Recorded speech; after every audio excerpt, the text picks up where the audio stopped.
ಧರ್ಮಸ್ಥಳದ 15ನೇ ಪಾಯಿಂಟ್ನಲ್ಲೂ ಕೂಡ ಯಾವುದೇ ಮೂಳೆಗಳು ಪತ್ತೆಯಾಗಿಲ್ಲ. ಹೀಗಾಗಿ ಇಂದು ಹೊಸ ಜಾಗವನ್ನ ತೋರಿಸಲಿದ್ದಾನೆ ದೂರುದಾರ. ಜೊತೆಗೆ ಜನರಲ್ಲಿ ಕುತೂಹಲ ಮೂಡಿಸಿದೆ 13ನೇ ಪಾಯಿಂಟ್.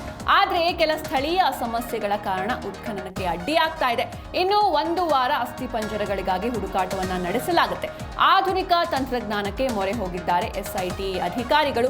ಧರ್ಮಸ್ಥಳದ 15ನೇ ಪಾಯಿಂಟ್ನಲ್ಲಿ ನಿನ್ನೆ ಶೋಧ ಕಾರ್ಯವನ್ನ ಮಾಡಿದ್ರು. 4 ಗಂಟೆಗಳ ಕಾಲ ಶೋಧ ಕಾರ್ಯವನ್ನ ಮಾಡಿದ್ರು ಕೂಡ ಅಲ್ಲಿ ಯಾವುದೇ ರೀತಿಯಾದಂತಹ ಮೂಳೆಗಳು ಪತ್ತೆಯಾಗಿಲ್ಲ. ನಿನ್ನೆ 13ನೇ ಪಾಯಿಂಟ್ನ ಬದಲು 15ನೇ ಪಾಯಿಂಟ್ನಲ್ಲಿ ಶೋಧ ಕಾರ್ಯವನ್ನ ಮಾಡಿರ್ತಾರೆ.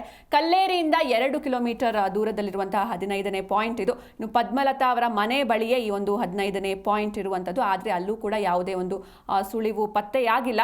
ಇಂದು 13ನೇ ಪಾಯಿಂಟ್ನ ಶೋಧ ಕಾರ್ಯ ಮಾಡುವಂತಹ ಸಾಧ್ಯತೆ ಇದೆ. ಹೀಗಾಗಿ ಸಾಕಷ್ಟು ಕುತೂಹಲ ಮೂಡಿಸಿದೆ ಈ 13ನೇ ಪಾಯಿಂಟ್. ಜೊತೆಗೆ ಈ ಒಂದು ಪಾಯಿಂಟ್ನ ಶೋಧ ಕಾರ್ಯಕ್ಕೆ GPR ತಂತ್ರಜ್ಞಾನವನ್ನು ಉಪಯೋಗಿಸಿಕೊಳ್ಳಲಾಗುತ್ತೆ ಎನ್ನುವಂಥ ಮಾಹಿತಿ ಕೂಡ ಲಭ್ಯವಾಗಿದೆ. ಇದು ಗ್ರೌಂಡ್ ಪೆನೆಟ್ರೇಟಿಂಗ್ ರೇಡಾರ್. ಇನ್ನು ಈ ಒಂದು ಸ್ಥಳಕ್ಕೆ GPR ಯಾಕೆ ಅಂತ ನೋಡ್ತಾ ಹೋಗೋದಾದ್ರೆ ಉಳಿದ ಪಾಯಿಂಟ್ಗೆ ಹೋಲಿಸಿದ್ರೆ 13ನೇ ಸ್ಥಳದ ವ್ಯಾಪ್ತಿ ಹೆಚ್ಚಿದೆ. ಜೊತೆಗೆ ಪಕ್ಕದಲ್ಲೇ ನೇತ್ರಾವತಿ ಕಿಂಡಿ ಅಣೆಕಟ್ಟು ಕೂಡ ಇರುವಂಥದ್ದು. ಹಾಗೆ 13ನೇ ಪಾಯಿಂಟ್ ವ್ಯಾಪ್ತಿಯಲ್ಲಿ ವಿದ್ಯುತ್ ಟ್ರಾನ್ಸ್ಫಾರ್ಮರ್ ಕೂಡ ಇರುವಂಥದ್ದು.